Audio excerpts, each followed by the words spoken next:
নমস্কার। College service কমিশনে assistant professor পদের জন্য যারা অ্যাপ্লাই করেছেন বা করবেন তাদের জন্য একটি বিশেষ খবর। অনেকেই ইতিমধ্যে জেনে গেছেন যে কলেজ সার্ভিস কমিশনের অনলাইনে ফর্ম জমা দেওয়ার শেষ তারিখ ছিল আগামীকাল, অর্থাৎ 15ই এপ্রিল। সেই তারিখটিকে একটি বিশেষ নোটিশ দিয়ে এক্সটেন্ড করা হয়েছে 1 মাস, অর্থাৎ 15ই মে পর্যন্ত অনলাইনে এই ফর্ম ফিল আপ করা যাবে। এই তথ্যটি জানার পরে অনেকেই ধরে নিচ্ছেন খুব স্বাভাবিকভাবেই যে তার মানে সমস্ত কোয়ালিফিকেশানের, অর্থাৎ পাবলিকেশান থেকে শুরু করে কারুর যদি পিএইচডি ডিগ্রি পাওয়ার ব্যাপারটি বাকি থাকে, সেই সমস্ত কিছুর শেষ তারিখ হয়ে যাচ্ছে 15ই মে। কিন্তু সত্যিই কি তাই? এই নিয়ে আমাদের আজকের এই ভিডিও, এবং এই ভিডিওর দ্বিতীয় অংশে আরেকটি বিষয় নিয়ে আমরা আলোচনা করব। সেটা হচ্ছে বয়স। অনেকেই প্রশ্ন করেছেন যে পিএইচডি করা জেনারেল ক্যাটাগরি স্টুডেন্টদের জন্য কি কোনো রকমভাবে 40 বছরের বেশি, অর্থাৎ বয়স সীমার ঊর্ধ্বক্রম বাড়ানো হয়েছে কিনা। প্রথমেই বলি যে এই যে ডেট এক্সটেন্ড করা হলো, এই ঘটনা কিন্তু নতুন নয়। অনেকের মনে থাকবে, বা যারা জানেন না প্রথমবার পরীক্ষা দিচ্ছেন তাদের জন্য বলি যে অ্যাডভার্টাইজমেন্ট 1/2020, অর্থাৎ এর আগের যে কলেজ সার্ভিস কমিশনের পরীক্ষা হয়েছিল সেখানেও কিন্তু ডেট এক্সটেন্ড করা হয়েছিল।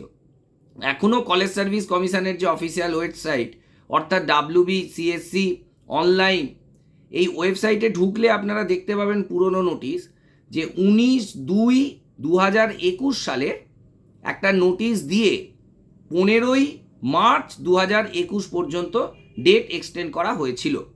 সেই সময়ও আজকের মতন অনেকেই ধরে নিয়েছিলেন যে তার মানে কোয়ালিফিকেশানগুলোরও যে শেষ তারিখ নোটিফিকেশানে ছিল সেটাও অটোমেটিক এক্সটেন্ড হয়ে গেল। কিন্তু বাস্তব ঘটনা অন্য।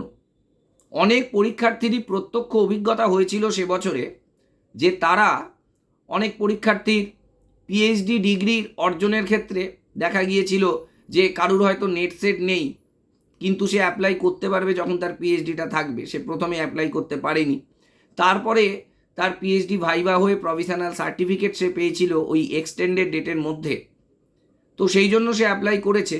কিন্তু তারপরে দেখা গেছে যে কলেজ সার্ভিস কমিশন থেকে তাকে ইন্টারভিউতেই ডাকা হয়নি। সে যখন কোয়ারি করেছে তখন তাকে বলা হয়েছে যে না, সে ইনএলিজিবল। তার কারণ হিসাবে দেখানো হয়েছে যে কলেজ সার্ভিস কমিশনের এই যে এক্সটেনশন নোটিশ, সেখানে কেবলমাত্র অনলাইন ফর্ম সাবমিশনের ডেটটা এক্সটেন্ড করা হয়েছে। কিন্তু আপনারা যারা নোটিশটি পড়ছেন ভালো করে খেয়াল করুন, সেখানে কোথাও কিন্তু ডকুমেন্ট বা কোয়ালিফিকেশানের শেষ তারিখ 15ই মে অবধি করা হচ্ছে না। অর্থাৎ 15ই এপ্রিল থেকে 15ই মে অবধি কেবলমাত্র ফর্ম জমা দেওয়ার সময়টা বাড়ানো হয়েছে। কোয়ালিফিকেশানের শেষ তারিখ 15ই এপ্রিল অবধিই রেখেছে। এই রকমই কিন্তু একটা বার্তা তার মধ্যে আছে বলে আমরা আশঙ্কা করছি। হ্যাঁ, আমরা আশঙ্কা করছি, কারণ এর আগের কলেজ সার্ভিস কমিশনে 2021 সালে এই ঘটনার পরে কিন্তু সেখানে কোয়ালিফিকেশানের ডেট এক্সটেন্ড করা হয়নি।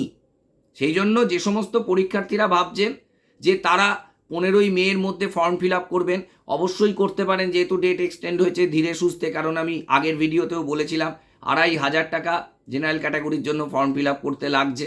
সুতরাং এতটা টাকা দিয়ে যখন ফর্ম ফিল আপ করা হবে তখন ভালো করে ভেবেচিন্তে ফর্ম ফিল আপ করাই উচিত।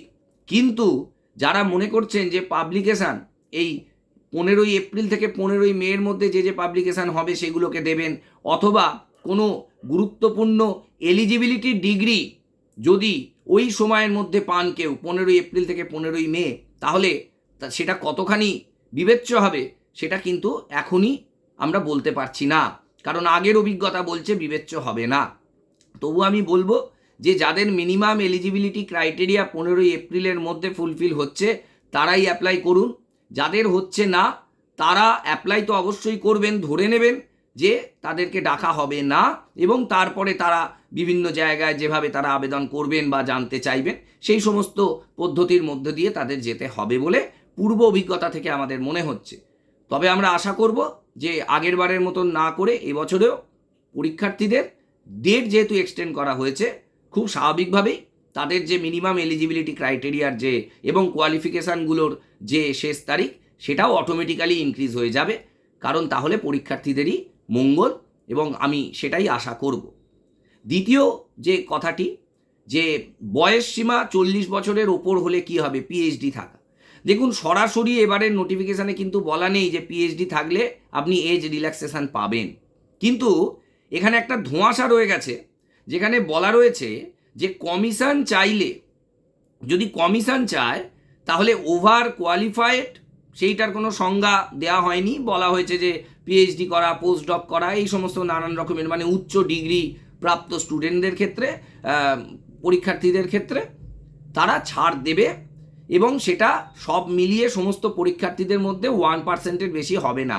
সেটা তো গেল, কিন্তু কাদেরকে কমিশনেই ওভার কোয়ালিফাইড বলে চিহ্নিত করবে এবং কাদেরকে বয়সে ছাড় দেবে সেটা পুরোপুরি কিন্তু কমিশনের এখতিয়ারে চলে গেছে। সুতরাং কোনো ক্যান্ডিডেট এই এজ রিল্যাক্সেশন পাবেন কি না সেটা তারা নিশ্চিত হতে পারবেন না। সেই জন্য এ বিষয়ে কোনো আশা করা উচিত নয় বলেই আমার মনে হচ্ছে। কারণ আবারও বলছি, 2500 টাকা ফর্মের দাম। যারা ফর্ম ফিল আপ করছেন বা করে ফেলেছেন তারা কিন্তু খুব ঠান্ডা মাথায় ফর্মটা ফিল আপ করুন। আর এই নোটিফিকেশানের এই ধোঁয়াশাগুলো কিন্তু রয়ে গেছে, এবং এই ডেট এক্সটেন্ড নিয়ে খুব বেশি আশা না করাই ভালো, আমি আবারও বলছি। কারণ বিষয়টা খুব হাস্যকর যে সমস্ত কোয়ালিফিকেশান যার 15ই এপ্রিলের মধ্যে ফুলফিল হয়েই গেছে, সে বাড়তি 1 মাস সময় কেন নেবে সেটা কিন্তু আমাদের মতন সাধারণ লোকেদের মাথায় ঢুকছে না, যে এই এক্সটেন্ডটা কেন করা হলো, করে কী লাভ। যদি বিভিন্ন এলিজিবিলিটি ক্রাইটেরিয়া এক্সটেন্ড করা হতো তাহলে হয়তো পরীক্ষার্থীরা কিছুটা লাভ পেত, কিন্তু এখনও অবধি আগের অভিজ্ঞতা থেকে আমরা সেরকম কিছু আশা করতে পারছি না। সেই জন্য এটা একটা সাবধান বাণী বলা যেতে পারে পূর্ব অভিজ্ঞতা থেকে বর্তমান ক্যান্ডিডেটদের। সেই জন্য যারা ফর্ম ফিল আপ করবেন, এখনও ভাবছেন, তারা আমি বলবো যে আগামীকালই করে ফেলুন। 1 মাস বেকার বসে থেকে ফর্ম ফিল আপের জন্য বাড়তি সময় নিয়ে খুব একটা কিছু লাভ পাবেন না। আপাতত এইটুকুনি। সবার প্রস্তুতি জোর কদমে এগিয়ে চলুক এবং কেউ মনোবল হারাবেন না, এটুকুই আমার বলার। এবং সবাইকে আগামী বাংলার নববর্ষের জন্য শুভেচ্ছা এবং শুভকামনা রইল। সবাই ভালো থাকুন। ধন্যবাদ।